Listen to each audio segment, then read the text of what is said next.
पुण्याच्या आंबेगाव बुद्रुक येथे एक धक्कादायक घटना घडली आहे। रक्षाबंधनाला तुझा भाऊ आला तर जीवे मारू अशी नवऱ्याने रक्षाबंधनाच्या दिवशी धमकी देताच अवघ्या काही तासात 27 वर्षीय उच्च शिक्षित तरुणीने गळफास घेऊन आपलं जीवन संपवलं आहे।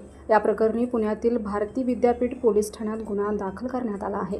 सासरच्याने मानसिक शारीरिक छळ करून वारंवार पैशाची मागणी केल्याचा आरोप देखील विवाहित तरुणीच्या नातेवाईकांनी केला आहे।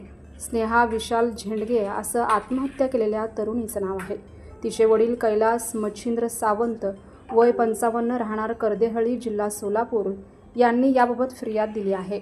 लग्नाला अवघा 1 वर्ष होत असताना सासरकडून कंपनी चालविण्यासाठी 20 लाख रुपये आणण्याच्या कारणावरून सातत्याने होणारा मानसिक आणि शारीरिक छळ सहन न झाल्याने विवाहितेने राहत्या घरी गळफास घेऊन आत्महत्या केली। या प्रकरणी पती, सासरे, सासू, दीर, ननंद यांच्यासह 7 जणांविरोधात भारती विद्यापीठ पोलीस ठाण्यात गुन्हा दाखल करण्यात आला आहे। फिर्यादीत पती विशाल झेंडगे, सासरे संजय झेंडगे, सासू विठाबाई झेंडगे, दीर विनायक झेंडगे, ननंद तेजश्री थिटे आणि इतर दोघांवर गुन्हा नोंदवण्यात आलाय। पोलिसांनी दिलेल्या माहितीनुसार स्नेहा आणि विशाल यांचा विवाह 2 मे 2024 रोजी झाला होता। विवाहानंतर काही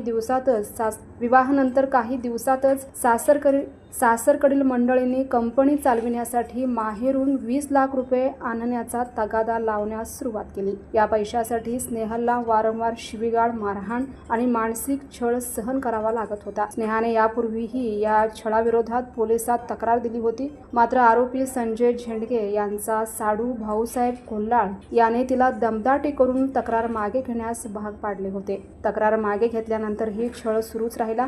शेवटी हा छळ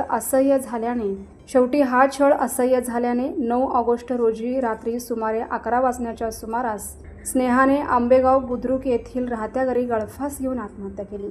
या प्रकरणी भारतीय न्याय संहिता कलम 108, 85, 115(2), 352, 351(2), 35 अंतर्गत गुन्हा नोंदविला असून पुढील तपास भारती विद्यापीठ पोलीस हे करीत आहेत।